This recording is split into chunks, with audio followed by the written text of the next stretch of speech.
Hey, what's going on, e-skaters? Nate here from Eskate Hub. This is the first time I've ever done a live stream, so I'm a little bit nervous, but I'm super excited to talk to you guys one-on-one about the Evolve Stoke and everything that's going on about it. Um, so what I did was I asked everybody who follows me on Instagram, YouTube, Facebook, whatever channel, to ask the questions about the Evolve Stoke that you wanted answered, and I would do this live stream so I could get you the answers. So over the last week or so since the Evolve was launched, I've been back and forth with the people asking questions and Evolve to get the answers, and now I'm really excited to share it all with you. I think the biggest question that people had was how much is it going to be and when is it going to release? I can see Melanie Gray in the comments already asking how much it is. So it's going to be a little bit different across depending on which country you buy it from. So in Australia, it's going to be $1,399. In the US, it's going to be $1,299. The UK is going to be £1,099, and Germany and most of Europe is going to be about €1,299. So it's all very similar, but after doing the conversion rates, it actually turns out to be quite a different price depending on where you are. Obviously, the board comes from Australia, so it tends to be a little bit more expensive overseas. So good thing for Australians, we can get a decent quality board for a fairly reasonable price. But yeah, a lot of people have been upset about the price of the Stoke. They reckon it's very expensive, and yeah, it is quite expensive. I mean, you've got Kagwama wheels on there, the ceramic bearings. It's made from the same deck as the GTR, the same battery technology and the BMS behind it. So it's still pretty much the same technology that you see in the GTR, but just in a shorter deck with a smaller travel size battery, I suppose. Rob Cuz, hey man, what's going on? What range do you get in eco mode? So the range is rated at real world range as 15 kilometers or 10 miles. And I would say that would be, um, tested in maybe eco mode, maybe pro. Um, and it really just does depend on your riding style and weight. So, but yeah, 10 miles is what they say, 15 kilometers. I'm not sure where you're from, man. Pedro Trevino, how you doing? Does it have USB ports? Yes, it's got two USB ports, just like the GTR. So you can plug in your phone to charge it, or those LED prism strips, which is cool to have. I think if you have a look at the little preview at the top under the deck, that one actually has the prism strips on it as well.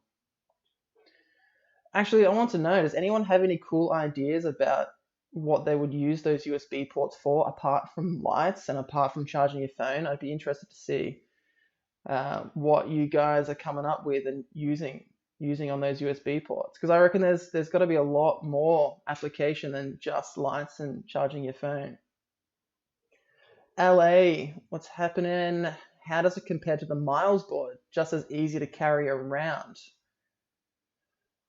So the Miles board is super small. The deck on the Miles board is a lot shorter and a lot narrower, and it doesn't have as big a battery in it. It's also got hub motors. So the Miles board is going to be a lot easier to carry around. It's a lot lighter.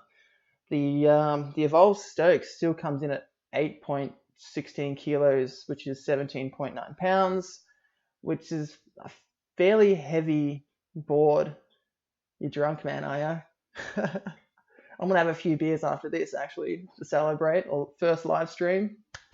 But yeah, it's easy to carry around. It's a smaller deck. You can carry it from the back trucks with a straight arm, and it won't touch the ground, which I reckon is super comfortable. You can take it indoors shopping, that kind of thing. I find it's a lot heavier than the miles, but it's still pretty good. I don't mind it that much. Pedro, does it have a battery sag? No, it's got no sag. It uses the same R2 remote and technology as the GTR, and it's got the same ESC in it. So you don't get the battery sag like you did on the GTX and the GT models. You've got full power all the way to 0. You do, however, lose a little bit of top speed as you work your way down. But from what I noticed, it really wasn't that much at all. I was still hitting about 80% top speed when my battery was getting, under 10%. Keep those questions coming. I love this. This is actually a lot of fun. The second biggest question that I got asked was, when will the board be available? Due to the error or the mistake, the mishap that they made with naming the Stoke board, pre-orders have been pushed back until mid-October. So when they ship, I'm not too sure, but they said that they're going to guarantee, or try to guarantee, boards delivered by Christmas. And as far as the Eskate industry goes, it's not really renowned for delivering pre-orders on time, but I think Evolve are, pretty well made in the Eskate industry at the moment. So as a brand, I trust them. They're gonna get their boards shipped out. Rob Cars, what would you suggest? Meepo Mini 2 or Evolve Stoke? Range is way better on the Meepo and half the price too. I actually haven't had a chance to jump on the Meepo Mini 2 yet. It does look like a really solid short board. I'd probably compare the design and the ride style more towards the boosted board, even though it's hub motors. Good question. I mean, Evolve, the thing with Evolve is that you have issues, you can take it into their store, you can send it back to them, they're going to fix it just like that and get it back to you. Meepo, I've heard, not that I've had any issues with Meepo before with servicing, but I have heard that they're a little bit harder to deal with servicing, getting parts, anything like that. So that's one thing to keep in mind. You're always going to have that peace of mind when it comes to servicing your board after sales. Sorry, Rob, I missed your question earlier. How long is the deck? The deck is 33.5 inches or 85 centimeters. So for a short board, it's fairly long. But it's a good size. Like, by the time you put your foot on the tail and your front foot over the front trucks, you've got a decently, comfortable wide stance. And the price again, Rob is running a little bit slow today. No, the price is in the States is $1,299 US. It's all good, man. I accept your apology for being late. It's all right. I know Rob. He's a mate of mine. Another question that I got was, is the grip tape a clear grip tape or is it actually sand and glue? The grip tape is sand and glue. So for those that don't know, what it means is the grip tape is basically a layer of glue, sand, and a layer of glue. If you wanted to change the grip tape, it's a real process of sanding all of that back and applying your own grip tape. It's an issue for some people, but the grip tape is pretty good, and that pad at the back, that's also going to cause some issues if you wanted to change the grip tape. You're welcome, Rob. LA, what's the cornering like on the Evoke? The Evoke Evolve Stoke, nice one. I think I'm going to use that. It's good. It's pretty tight, especially with the kicktail. You can just tic-tac around as sharp corner as you want. I know some people have had some issues looking at the rear-mounted motors with the motor guards. And yeah, it does hinder the ride a little bit. You can't use the kicktail, fully as you might like, but for the application of tic-tacking around corners, dropping off curbs, even popping small manuals. It's not really that bad. I actually think that the motor mounts help you to kick the board up. You can see a little preview of some of it here right now, actually. What else we got? Is the board waterproof or water resistant? It's the same as the GTR. They've got their dual rimmed silicon band around the outside of the battery enclosure, so it is very, very water resistant. We can't say it's waterproof because you just never know, but yeah, you can feel free to ride through puddles and small bits of water without having too much to worry about. Melanie Gray, what's it like uphill? The power of these motors are 3,000 watts. I'm pretty sure. Let's just have a quick double check here. Yeah, 3,000 watt total. And it's super powerful. Going up hills is a breeze. You almost don't feel the board struggling up any hill that I've taken it up so far. They say it goes up 30% grade hills, which is huge. And I've tried it on their GTR and it was schmick. I did it on the Stoke for a little bit and it was easy. I can't, there's nothing really to say about going up hills because, it just nails it every time. Pedro, loosened trucks or tightened trucks, which is the best for this board? So the trucks on the Stoke have got the double kingpin trucks, just like on the GTR. Depending on how you want to ride, if you want a super carvy feel like you're surfing, go for the loose trucks. You will love this board for it. If you just want to cruise real hard and fast, tighten those trucks up and you'll have one of the most comfortable rides on a short board, mind you, that you'll ever have. But honestly, in my opinion, I would prefer to ride this board with loose trucks and get that carving in, because that's what it's really for. I think it's a lot more fun carving on this board than just cruising down the street.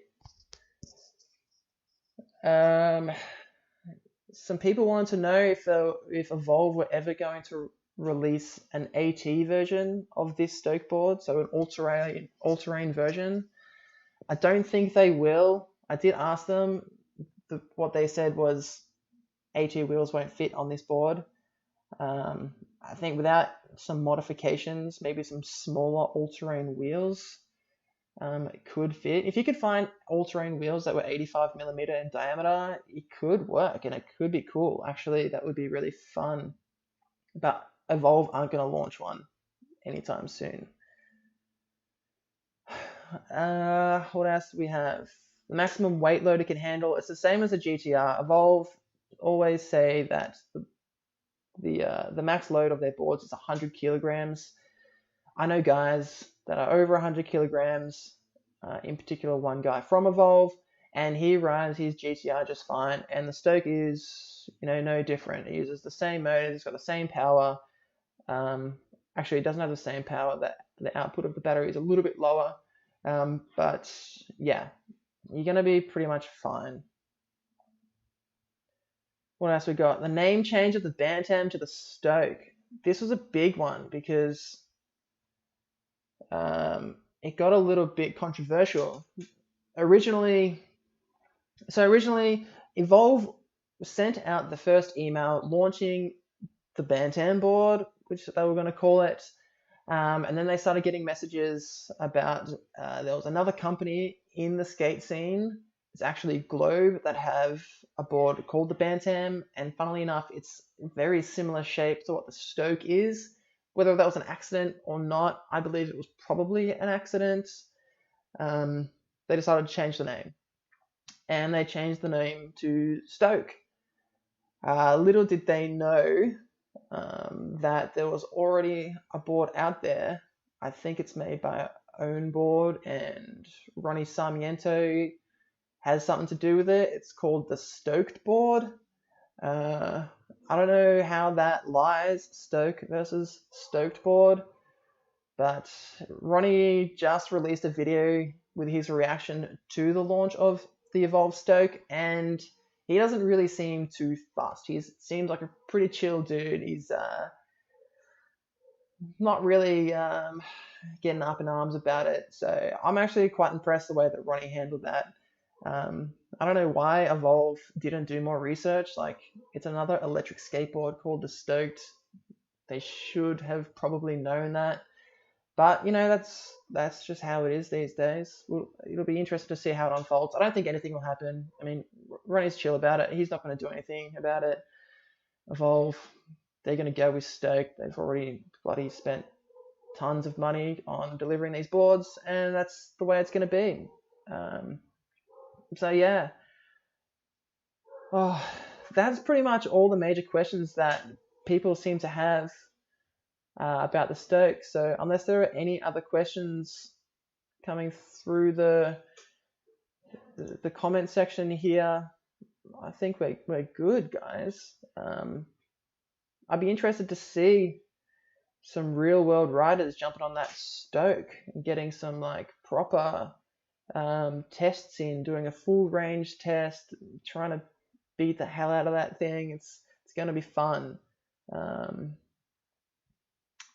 Yeah, personally, I'm a big fan of shorter boards, and when Evolve released this Stoke, I was pretty excited actually to jump on this board because I love the Miles Dual. That's a short board, and I love the Riptide R1. That's a really cool board too. Rob, what's the difference between jelly and jam? The difference is you can't jelly. I don't know if I can finish that live, but thanks for that. It's a good one. I think we'll end it there. Good one, man. I'm pretty happy. I hope this was all right for you guys. I hope you learnt something. Was the audio quality any good? Yeah, if this went well, if people liked it, let me know in the comments afterwards. This is going to take a few minutes to upload, and you can comment what you think. I'm going to have a ton more Eskate reviews coming out. I'm starting a new news section where I'll do some stories on some of the board companies coming out. I've particularly got one. I want to do a proper story on the Evolve Stoke and their launch story about that. I want to do one on Jed boards about their whole process and trying to get stuff done. There's a couple of new boards coming out, like Lycon. I think Team G's got some stuff coming out, but I'd like to do a story on what it's like to enter this market now after it's been around for quite a few years. And I want to get some other Eskate YouTubers on this live show, just talking Eskate stuff. It's a cool community. I love being a part of it. Everyone's really cool. So with that, thank you so much for sticking around, guys, and watching. I hope you learned something. Continue, follow me on Instagram, on YouTube, wherever you want. Email me. I'm always happy to help out and get you the answers that you want. So with that, thank you a ton, and I'll see you guys soon. Stay safe out there, skaters.